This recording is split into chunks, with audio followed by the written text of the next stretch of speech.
Hi friends, welcome to విద్యా kitchen dairy. Friends, ఇవాల్టి వీడియోలో గోధుమ పిండితో ఒక సింపుల్ స్నాక్ రెసిపీని చూపించబోతున్నాను. మంచి టీ టైమ్ స్నాక్ రెసిపీ అండి ఇది. చాలా క్రిస్పీగా, క్రంచీగా, చాలా టేస్టీగా ఉంటాయి. పిల్లలు స్నాక్ అడిగినప్పుడు అప్పటికప్పుడు చాలా క్విక్గా ఈ స్నాక్ రెసిపీని చేసి పెట్టండి. ఒక్కసారి చేసి పెట్టుకుంటే నెల రోజుల పాటు టేస్టీగా తినేయొచ్చు. మరి ఎంతో టేస్టీగా ఉండే ఈ స్నాక్ రెసిపీని సింపుల్‌గా చేసుకునే ప్రాసెస్ ఏంటో చూద్దామా? ఈ రెసిపీ కోసం నేను 2 కప్పుల గోధుమ పిండిని తీసుకున్నాను. ఇది సుమారుగా 200 గ్రామ్స్ వరకు ఉంటుందండి. ఇందులోకి హాఫ్ టీ స్పూన్ వాము, హాఫ్ టీ స్పూన్ మిరియాల పొడి, ఈ ప్లేస్‌లో మీరు కారాన్నైనా తీసుకోవచ్చు. రుచికి సరిపడా ఉప్పు, 1 టేబుల్ స్పూన్ కసూరి మేతిని ఇలా లైట్‌గా క్రష్ చేసి తీసుకోవాలి. ఈ ప్లేస్‌లో మీరు సన్నగా తరిగిన కొత్తిమీరనైనా తీసుకోవచ్చు. ఇలా కలుపుకున్న తర్వాత ఇందులోకి 2 టేబుల్ స్పూన్ల వేడి వేడి బటర్‌ని యాడ్ చేసుకోవాలి. ఈ ప్లేస్‌లో మీరు ఆయిల్ అయినా లేదా నెయ్యినైనా తీసుకోవచ్చు. తర్వాత చేతితో ఇలా బాగా రబ్ చేసుకుంటూ బటర్ మొత్తం పిండికి పట్టే విధంగా బాగా కలుపుకోవాలి. తర్వాత ఇందులోకి కొద్దిగా వాటర్‌ని యాడ్ చేసుకుంటూ పిండి ముద్దలా కలుపుకోవాలి. ఈ రెసిపీ కోసం పిండిని చపాతీ పిండిలా సాఫ్ట్‌గా కాకుండా కొంచెం గట్టిగానే కలుపుకోవాలి. అలా అని మరీ గట్టిగా కూడా కలుపుకోవద్దండి. ఇలా సెమీ సాఫ్ట్‌గా కలుపుకుంటే చాలు. ఇలా కలుపుకున్న తరువాత మూత పెట్టుకొని ఈ పిండిని 10 నిమిషాల పాటు పక్కనుంచుకోవాలి. 10 నిమిషాల తర్వాత ఈ పిండిని మరొకసారి బాగా కలుపుకోవాలి. తర్వాత పెద్ద నిమ్మకాయ సైజంత పిండి ముద్దను తీసుకొని ఇలా ఉండలా చేసుకోవాలి. తర్వాత మిగిలిన పిండి ఆరిపోకుండా మూత పెట్టి పక్కనుంచుకోవాలి. ఇప్పుడు చపాతీ పీటపై కొద్దిగా పొడి పిండిని చల్లుకొని పిండి ముద్దని ఉంచి చపాతీలా ఒత్తుకోవాలి. ఈ పొడి పిండికి బదులుగా మీరు ఆయిల్ అయినా అప్లై చేసుకోవచ్చండి.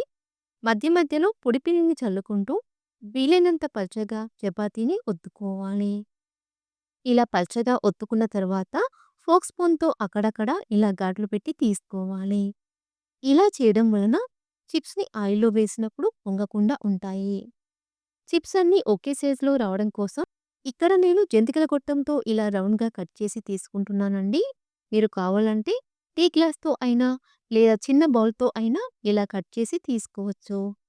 ఇక్కడ నేను ఈ చిప్స్‌ని రౌండ్‌గా కట్ చేసి తీసుకుంటున్నాను కదా! మీరు కావాలంటే స్క్వేర్ షేప్‌లో అయినా కట్ చేసుకోవచ్చు. పిండిని ఇలా పల్చగా ఒత్తుకోవాలండి. అప్పుడే మనం చేసుకునే ఈ చిప్స్ చాలా క్రిస్పీగా, టేస్టీగా వస్తాయి. ఇలా కట్ చేసుకున్న ఈ చిప్స్‌ని ప్లేట్‌లోకి తీసుకోవాలి.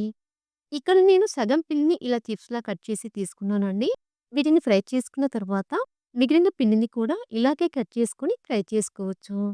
తర్వాత డీప్ ఫ్రై కోసం ఆయిల్‌ని మీడియంగా వేడి చేసుకోవాలి. ఆయిల్ కొద్దిగా వేడైన తర్వాత వీటిని స్లోగా ఆయిల్‌లో డ్రాప్ చేసుకుంటూ ఫ్రై చేసుకోవాలి. ఇలా ఆయిల్‌కి సరిపడా చిప్స్‌ని యాడ్ చేసుకున్న తర్వాత లో టు మీడియం ఫ్లేమ్‌లో వీటిని ఫ్రై చేసుకోవాలి. ఒకవైపు లైట్‌గా ఫ్రై చేసుకున్న తర్వాత మరొక వైపుకి టర్న్ చేసుకోవాలి. ఇలా రెండు వైపులా టర్న్ చేసుకుంటూ లో టు మీడియం ఫ్లేమ్‌లో గోల్డెన్ కలర్ వచ్చే వరకు ఫ్రై చేసుకోవాలి. ఇలా గోల్డెన్ కలర్‌లోకి వచ్చిన తర్వాత వీటిని బయటికి తీసుకోవాలి. ఇలాగే మిగిలిన వాటిని కూడా ఫ్రై చేసుకుందాం. హై ఫ్లేమ్‌లో ఫ్రై చేసుకుంటే త్వరగా మాడిపోయే ఛాన్స్ ఉంటుంది కాబట్టి ఇలా లో టు మీడియం ఫ్లేమ్‌లో ఫ్రై చేసుకోవాలి. ఇవి ఫ్రై అవ్వడానికి ఎక్కువ టైం కూడా పట్టదండి. 1, 2 నిమిషాల్లోనే చక్కగా ఫ్రై అయిపోతాయి. పిండి మొత్తాన్ని ఇలాగే ఫ్రై చేసుకొని తీసుకుంటే ఎంతో టేస్టీగా ఉండే గోధుమ పిండి చిప్స్ రెడీ. పూర్తిగా చల్లారిపోయిన తర్వాత 18 డబ్బాలోకి తీసుకొని స్టోర్ చేసుకుంటే నెల రోజుల పాటు క్రిస్పీగా, టేస్టీగా ఉంటాయి. స్నాక్ తినాలి అనిపించినప్పుడు అప్పటికప్పుడు గోధుమ పిండితో చాలా సింపుల్‌గా, క్విక్‌గా ఈ రెసిపీని చేసుకోవచ్చు. సో ఫ్రెండ్స్, ఈ రెసిపీ మీకు నచ్చితే లైక్ చేయండి. మీ ఫ్రెండ్స్‌కి షేర్ చేయండి. మరిన్ని రెసిపీస్ కోసం మా ఛానల్‌ని సబ్స్క్రైబ్ చేసుకోండి.